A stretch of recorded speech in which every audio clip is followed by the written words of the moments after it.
All right. Shalom, shalom. First and foremost, I want to give all praise, all honor, glory to Yahweh, Bahashem, Yahweh Shai, Bahashem, Rakah Kodash. Double honors be to our apostles, the elder bishops of Great Millstone. Peace and salutation to the elders and Akim of GMS, and men that are like him, that is push his word with truth and sincerity. Shalom to the elect. Now we're going to a lesson here out through the Spirit and Power of Yahweh Shai, of course, and this is going to kind of like flow through the Spirit. All right. There's a lot of things that are popping off. I put up a few articles or websites, pretty much in today's news, so to speak. All right, I got a few topics I want to discuss, a few precepts and close out. All right, like you said before. All right, we Lord's will, we are the prophets of Yahweh Shemel Shai, and our job is to say before it happens, to foreshadow. All right, to tell you how it is, to give you the skinny, the breakdown. All right, to warn you people. All right. You so-called blacks, Hispanics, Native Americans, you Israelites. And also tell you that America's falling down. The system is collapsing before our eyes. You got things that are happening all throughout the four winds of the earth. All right, because Yahweh Shemel Shai has an extreme anger and hatred for who's running this place and how it's ran. It's ran poorly. All right. You go into Sirach, the 10th chapter, tells you of a righteous leader who's supposed to run this ship, and that's Yahweh Shai, the nation of Israel, But anyways, I pulled up a few articles, pretty much what's going on in America, of course, what's going on throughout the world, which the top thing is, of course, is World War III, with Iran, of course, America, NATO, BRICS, the likes, Russia, China, Iran, of course, NATO, of course, America. So things are popping off as we speak, the prophecies are jumping out the book, as they say, and we're here to forecast it. So without further ado, let's get matter of fact, let's start off with a precept real quick. Jeremiah 28 and 8. All right. Because we're here to give you the skinny all through the Spirit, not to prophesy unto you smooth things, which makes your tummy, you got butterflies in your stomach like you met your first girlfriend type shit. Now, we're here to tell you what's popping off in these streets, and give you the extreme breakdown what's about to come. So this is Jeremiah 28 verse 8. We kick it off with that. The prophets that have been before me and before thee of old prophesied both against many countries and against great kingdoms. All right, is Babylon a great America? Is this not a great kingdom? All right. Of war, all right, talks of World War III, and of evils, bad times, pestilence. All right, pestilence goes into of course sicknesses and stuff. All right. Of course, and you always also add famines in that too. Famines, pestilence, all that coincides with bad times, which is evil times. All right. So, anyways, let's start off with the first one that I want to get into, and like Lord's will, we keep it kind of short. You saw through the Spirit, but we talk about the blackout fears. All right, because like I said, we'll read this and continue going. So this is a MSN.com. Quick little article I just picked up. This is a day ago. It's a 2-minute read. So blackout fears are growing for 20 million Americans as extreme heat pushes the power grid towards its limits. All right, the power grid can handle with so much. The U.S. Department of Energy on Sunday authorized the operators serving parts of 17 states to activate idle power sources in an effort to keep the lights on. All right, so they're trying to limit residents and people of those 17 states, which I hope they highlight them because the majority of them are on the East Coast, East Coast, and with the neighboring states of the East Coast, like what West Virginia, maybe Ohio. I know that's one. So the move allows backup plants that are normally switched off to generate extra electricity if surging demand threatens to overwhelm the grid. All right. The emergency order covers Arizona. Oh, that's the Midwest. I'm bugging. Oh, I've seen something. Oh, no. I see. I'm getting too mixed up. I'm talking about well, that's another thing to talk about. The storms that are hitting the East Coast. That's going to start knocking down the power grid as well. So the Lord's putting a squeeze on things. This is talking about the Midwest. Excuse me.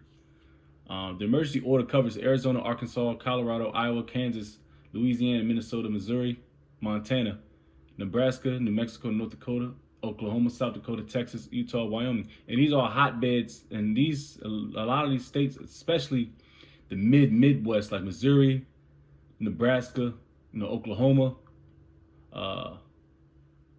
North South Dakota, those states are heavy in tornadoes. Heavy in tornadoes, man. I don't know too much about the Utah, but I'm pretty sure they see a lot of bullshit too. It's not a lot of infrastructure down there, like going towards east. The move gives Southwest Power Pool, which oversees the central U.S. grid, permission to deploy backup generators if electricity supplies become strained. It's the final step before a level 3 energy emergency alert, which could trigger rolling blackouts to prevent a wider collapse. So just like back some years ago when they implemented rolling blackouts to preserve energy, it's going to be the same way. It's probably going to be worse. It comes as 40 million Americans face extreme heat warnings with soaring temperatures and oppressive humidity driving up demand for air conditioning. All right, so there you have it, man. So the Lord's putting the squeeze on people. You're not going to be living as comfortable as you were. All right. So it's going to be rolling blackouts, so they can, Esau can save his money, and which prompted me to go even further of what's about to happen, because a lot of these states, they have data centers getting built or already built or being upgraded, so to speak. So data centers is another one, and I just typed in data centers and the environmental risks to the environment, and we've been talking about that a lot, because what the data centers are for. It's to boost that signal, the data, to push more data, from 5G to 6G. That technology is out here to continue to push. Why and what? In the wake of who? Revelation 13. That grain of rice. And so they need the infrastructure to push this technology. Because with the current technology they have now, that product would not be able to be put out there, and we all know through prophecy that has to happen. That's a major prophecy, and it will happen. We just got to endure through it and then not fall into the temptation of Esau's bullshit. All right, so data centers pose significant environmental risks, including high energy and water consumption, air and noise pollution, and localized ecological and public health impacts. Oof, man. And Esau don't give a shit about this. Esau don't care. He would put down his own people just so he could push this out. And guess what? Yahweh Shai is all for it. All right. Energy consumption and climate impact. Data centers operate 24/7. All right, to support cloud computing, AI, and digital services, consuming vast amounts of electricity. All right. So in 2023, U.S. data centers use approximately 176 terawatt hours, about 4% of national electricity demand. Golly. Because we use kilowatts for our house. That's how our bills are gauged. This is a terawatt. God damn. So is demand projected to rise to 6 to 12% by 2028. 6 to 12% of the power grid is going to be used up by these data centers that's being put up. So 6 to 12%. That's a big jump from 2023. So they're pushing this. They're trying to push this quick. It says 2028, largely driven by AI workloads, high energy use can strain regional power grids, increase electricity costs. Okay, so expect your gas bill to go up, and if sourced from fossil fuels, contribute to greenhouse gas emissions and climate change. Even with renewable energy commitments, many smaller facilities lack resources to fully offset their carbon footprint. And also, you got to understand, Esau is trying to go full electric grid. And that goes into that canal system of what? All roads leads to that, you know what, man. They're trying to get all these stupid ass electric cars, these hybrids. They're trying to get rid of the gasoline engine, the diesel engine, to what? To put a little electric joint in there, all right? To keep you on the grid. That's the whole point. That's why they don't. That's why they using all up the rural areas for the data centers to push the infrastructure, to push the technology, tearing up the ecosystem, wildlife, tearing up the consumption of water, the power grid, and it's going to push Jake and also heathen Esau further into the city, the 15-minute cities where you can't go in and come out, which is also going to jump into what? Martial law. Let's get that real quick. See, you see a good trend here. All right. So everything is falling in place and falling in line for prophecy's sake. All right. And also for the destruction of America. So what we want? Let's see. 2nd Ezra 15. All right. This is in now. It's going to martial law. The evil times. This is 2nd Ezra 15:5. Behold, saith the Lord, I will bring plagues upon the world, the sword, famine, death, and destruction. All right. Of course, for wickedness hath exceedingly polluted the whole earth, and their hurtful works are fulfilled. All right. I want to jump down now. Let's see.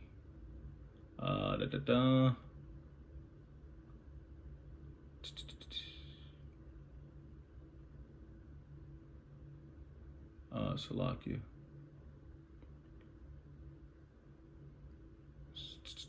I want to get into, there you go, man shot there. Let's just start at 15. For the sword and the destruction draweth nigh, and one people shall stand up and fight against another, and swords in their hands. That's called division. You know they say in Matthew's and the book of Mark, you know, if the kingdom is divided, it can't stand. Roughly paraphrasing. And that's exactly what's happening here in America, which has always been a great division. Not just with so-called skin color. It's always been a division. Even back in the olden times of the ancient Roman Empire, the plebes and the Democrats and Republicans, the plebes and the plebeians. I forget. I believe that's what he was. Plebes and the plebeians. I may be getting them wrong, Salakia. Well, you have the Democrats and Republicans, the blue versus red. It's always been division. Now it's going to be amped up times 100 in these last days.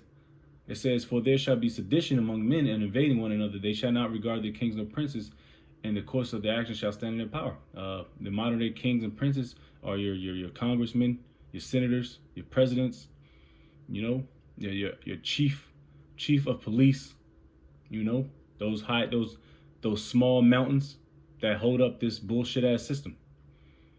All right, you know, the judge, the attorney general, the state attorney, you know, all them heads that are so-called upholding this bullshit society. Verse 17 to point. A man shall desire to go into a city and shall not be able to. That's called martial law. That's having control of who has access and who doesn't have access. All right, that's why you're gonna need credentials. Credentials to go into a city, come out of a city. You're gonna need credentials. And what are those credentials? Go back to all roads lead to what? Revelation 13 verse 16. There it is, man. Let's get back to it. And they need those data centers and all the consumption of water and electricity to run these centers. It's like a heart. It's like a heart. You need your heart to live 24/7, 365. Just like these data centers. The data centers is the heartbeat of this new technology, which is Revelation 13 verse 16. All right, I think we beat that. Boom, boom, boom. So it's gonna use a lot of consumption of water, energy, and it's gonna bring a lot of air, noise, and light pollution. All right, to the local populace in those rural areas. You know, and health impacts, cancerous stuff in the air. Even worse, man. This place is about to get fucked up, man. It's gonna have to be Chernobyl. Anyways, let's get into it. So, and we got tornadoes, which I just seen today, which is up north of Ohio. What? Yeah, pretty much northwest. No, that's Wisconsin. So is it north? Yeah, Illinois, north. We'll just say northern, northwest, so to speak. The Midwest is currently experiencing. Am I bugging? I'm not bugging. Am I? Let me see. U.S. map of states. I mean, it's up there. I know where it is, but I just want to double check for my own. Yeah. Oh shit, I'm bugging. It's straight west. What? Yeah, Wisconsin is is northwest. Illinois is straight west. Yeah, I got Iowa.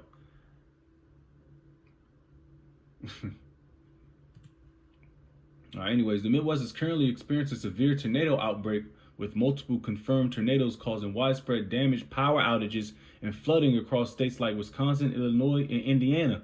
So Indiana, yeah, that's straight west of us. Yeah, so Lord's will, brothers are safe out there. Which that's all through the spirit, Papa Yahabashim Shai. Lord, He protects us in these trying times. In late July 2026,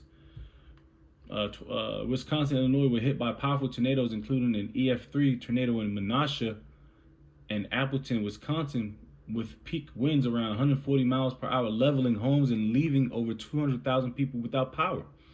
Man, grapefruit-sized hail and destructive winds accompany these storms affecting Chicago and surrounding areas. Some similar tornadoes have been reported in Iowa, Indiana, and Oklahoma. That's going towards more west, with some tornadoes causing fatalities and extensive property damage. All right, so we already know what the impacts are with the tornadoes, and this is all done by the Heavenly Father due to his wrath, man, great wrath. All right. This great wrath is coming. Let me see what I want. Continue reading. So we know power outages is going to be a main issue. So it's going to be a lot of people without. Power lines are down. Property damage, of course, due to tornadoes. The effects of the tornado, flooding. Heavy rain, casualties. There's always going to be casualties.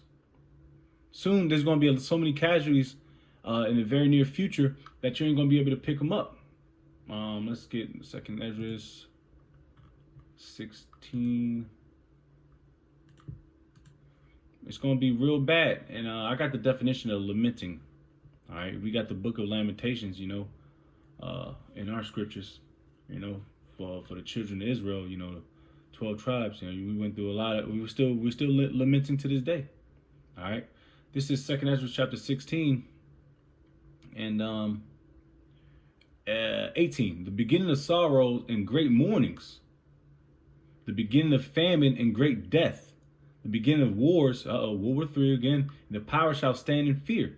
The beginning of evils. Again, bad times. What shall I do when these evils shall come? Lord's will, we have faith and we continue to praise Yahweh Shem Shai and continue to keep pushing. All right. Verse 19. Behold, famine and plague, tribulation and anguish are sent as scourges for amendment. But for all these things they shall not turn from their wickedness, nor be always mindful of their scourges. I want to jump down.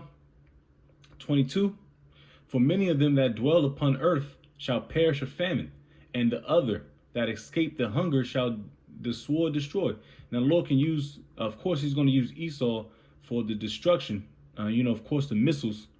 That's another destructive tool, one of the ultimate destructive tools that the Heavenly Father is going to use. But He's going to use famine, pestilence, the sword. It can also be a tornado, earthquakes, that you're seeing before you. The energy grid going down, water consumption. The water can be bitter. They can turn the water into to be bitter, so you can't drink it.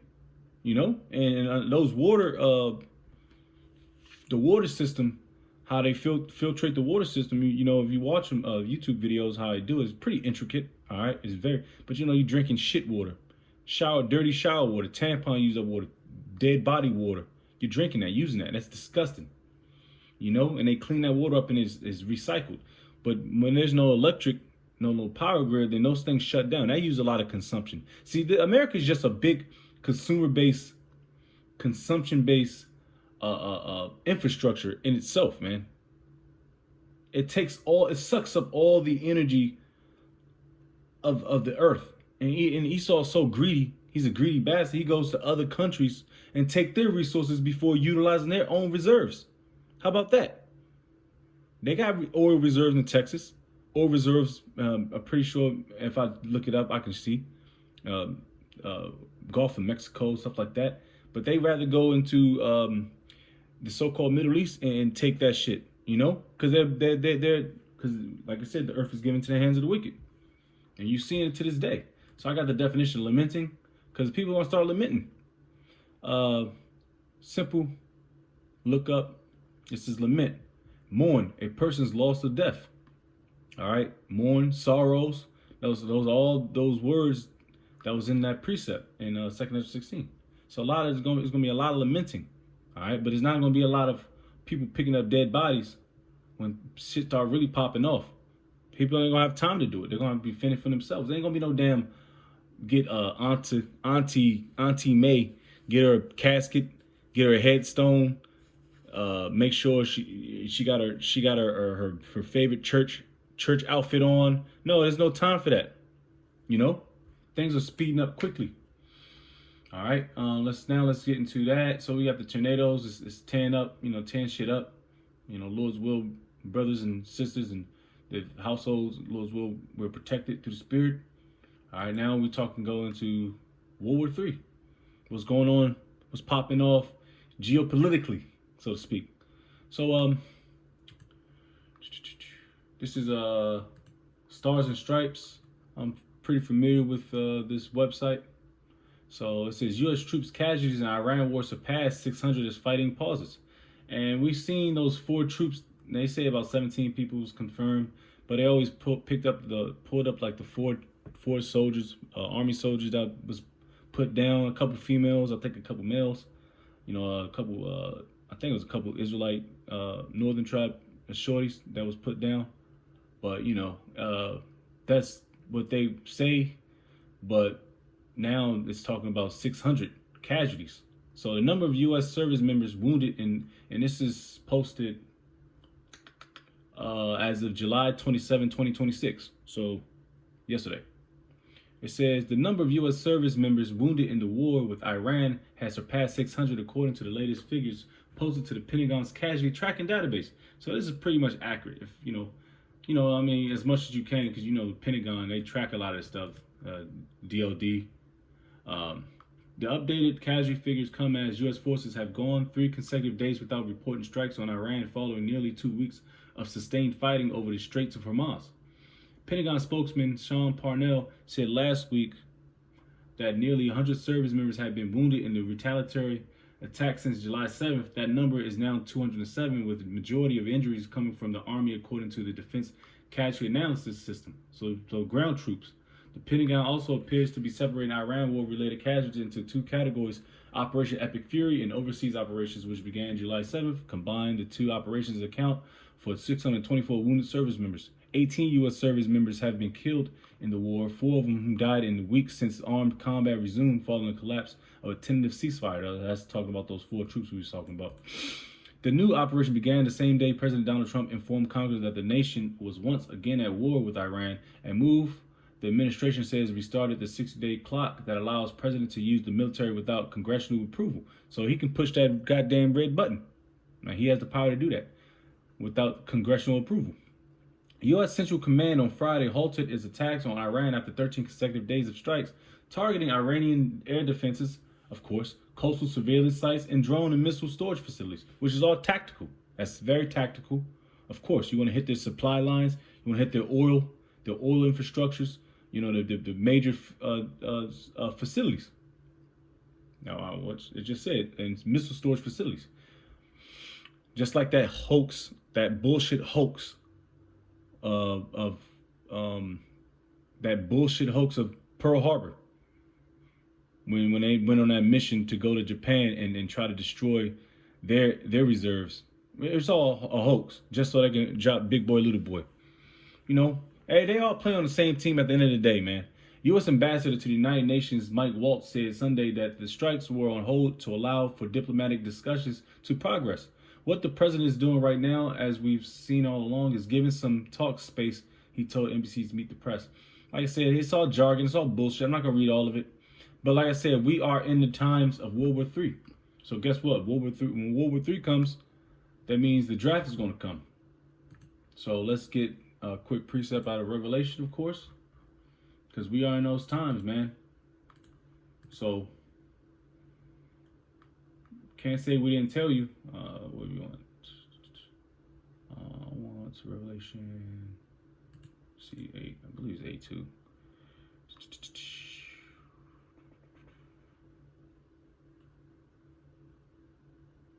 That's Revelation 9, I believe.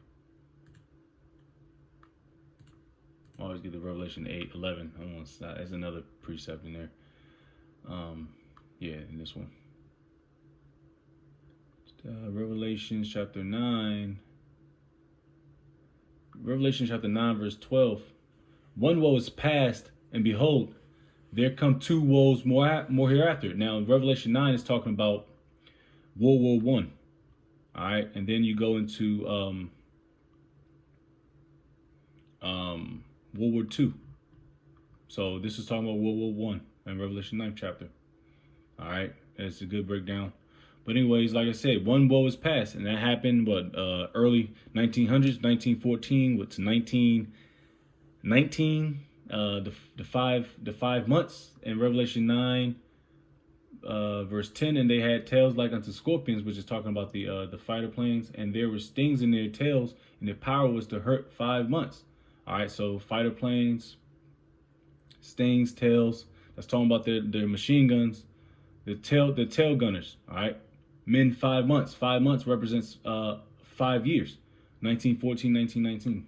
All right, World War One. Now World War Two started mid 1900s. Lower in the mid 1900s. Earlier for, of course, the other nations, but when America jumped in, it was, I believe, 41 to 45, I believe. A few years. So that's World War II. We all know about World War II, which was, I believe, I think they had the most casualties. I believe it may be World War One.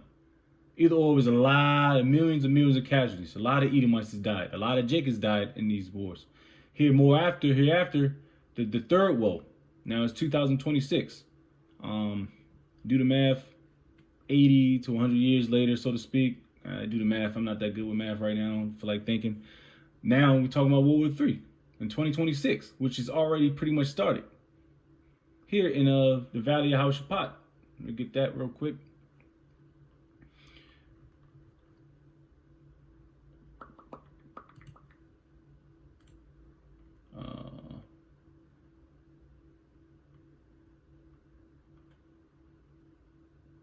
Yeah, man.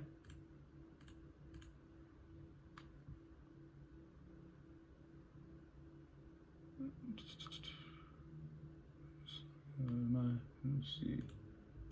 Earn the right one. I'm tripping. I think it's Habakkuk. I'm bugging.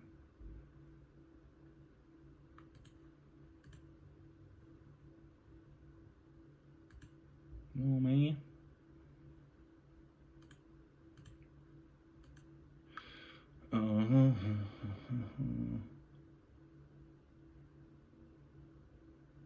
Damn.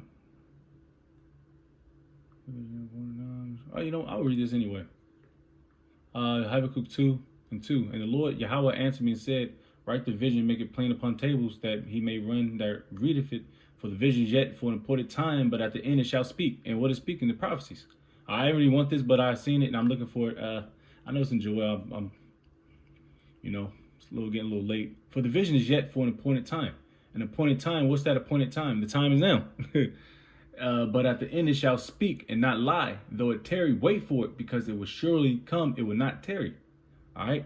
So it's coming. These things are happening. The Lord already said it's going to happen. And he's not a man that he should lie. So he said World War III is going to happen. It's going to happen. He said missiles going to destroy Babylon from sea to shining sea. It's going to happen. You got uproars, famines, pestilence, evils, destructions, Jacob's trouble, our temptation, the chip. It's going to happen. You know, the salvation of the hopeful elect, which I hope and pray I'm a part of, it's going to happen, Lord's will. Well, that's going to happen regardless. Whoever is the elect, that's going to happen. That's in the scriptures. Just hope and pray that, we continue to endure. What else? Yahushua return is going to happen. All these things are going to happen just for an appointed time. Like I said before in Matthew's 24th chapter, no man knoweth the hour but the Father himself, not even Yahushua. He has to get the authorization from the Heavenly Father. But like I said, it was just a lesson of what's happening today. A lot of stuff is going on throughout the four winds of the earth. Just to summarize what's going on. There, I'm tripping. Joel. No, I did say Joel. Third chapter. I might as well get that real quick. But a lot of things are happening, man. It may not seem that to people on the lower end. But things, if you're in the know, but if you're not in the know, you're going to be in the know when things start really popping off, and it's going to start affecting you. Just like I'm looking at a lot of YouTube videos, like these people that do all of us do 9 to 5 jobs. They said it's not enough to cover anything nowadays because everything is super inflated, hyperinflation. That's hitting people a lot, hitting people's pockets. See, when things pop off, the biggest thing people look at is the so-called economy, but they don't look at everything else. They look at the rising prices, but they don't see why the prices are rising. Because it's about to be wartime, baby. All right? It's about to be a great reset, so to speak. That's what Esau called it. But it's about to be a real great destruction. So with that, Lord's will, it was just a quick through the spirit. What's happening throughout the earth. Judgment is happening, and the Lord is pissed off with this place. So with that, I'm give all praise, all honor, glory to Yahweh, Bahashim, Yahweh Shai, Bahashim, Kakodash. Double honors be to our apostles and elder bishops of Great Millstone. Peace salutations to elders and Akim GMS and men that are like him, that is push the word of truth in the city. Shalom, Todoflek, Wa Baba Bo, Shalom.